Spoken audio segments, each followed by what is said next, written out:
நீ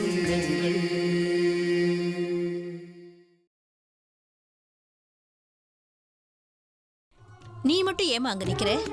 நீயும் இந்த குடும்பத்துல ஒருத்தி மாதிரி தான். நீயும் வா.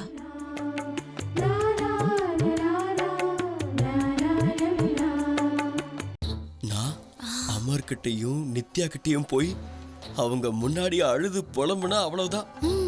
ஆனா ஒரு ப்ராப்ளம் இருக்கு. நான் அவங்க கிட்ட என்னன்னு கேக்குறது? எப்படி கேட்கணும்னா, இது கல்யாண சீசன் வேற. என்கிட்ட பணமே இல்லாம கையில பணம் இருந்திருந்தா கடைக்கு சரக்கு வாங்கி போட்டிருப்பேன். இதெல்லாம் என்ன நித்யா? கல்யாண சீசன் நடந்துட்டு இருக்குல்ல, அதனால கடையில எந்த அளவுக்கு சாரீஸ் அதிகமா இருக்கோ அந்த அளவுக்கு இன்கம் அதிகமா இருக்கும்னு சொன்னாரு. கொஞ்சம் அதிகமாவே பணம் தேவைப்படுது. அதான் அமரை பார்த்து பேசி பணம் வாங்கிட்டு போலான்னு வந்தேன். ஆக்சுவலி அமருக்கு 1 மாசம் கழிச்சுதான் சேலரி வரும். அதனாலதான் சேலரி வந்த உடனே உங்களுக்கு பணம் கொடுப்பாரு. இன்னைக்கு ராத்திரி நீங்க அந்த கடைக்கு நெருப்பு வைக்க போறீங்க. என்ன இதெல்லாம் அமர்? எப்படி இருக்கு?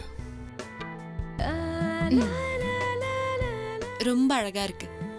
என்ன நினைச்சிட்டு இருந்த நீ? இந்த வீட்ல இருக்கிறவங்க பத்தி எல்லாம் யோசிக்கிறதுக்கு நீ மட்டும்தான் இருக்கன்னு நினைச்சிட்டு இருந்தியா?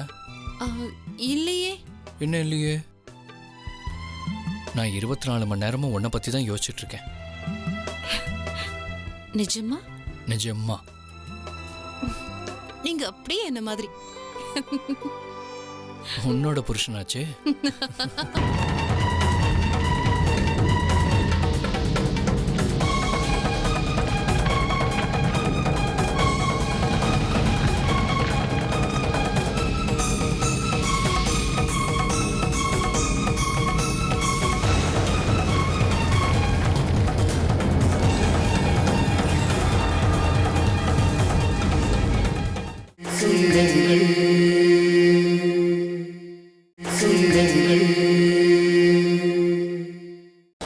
என்னாச்சு அமர்? மாமா அது டேய் சொல்லுடா, என்ன விஷயம்? நம்ம கடையில தீ பிடிச்சிருச்சானா?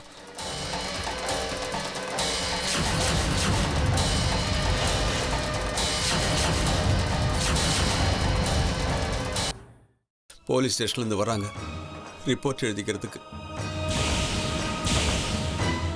இன்சூரன்ஸ் கம்பெனியால தான் நம்மள காப்பாற்ற முடியும். சமீர், சொல்லுங்கம்மா. நம்ம கடையோட இன்சூரன்ஸ் ஃபைலை கொண்டு வா போ. ரிஷி அண்ணா, அந்த இன்சூரன்ஸ் பேப்பர்ஸ் உங்ககிட்ட தானே இருக்கு? ஆமாண்ணா.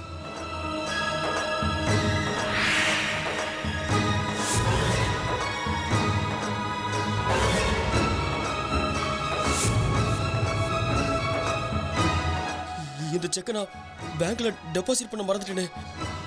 இன்சூரன்ஸோட லாஸ்ட் டேட் லேப்ஸ் ஆயிடுச்சு. அதுவும் 1 வாரத்துக்கு முன்னாடியே.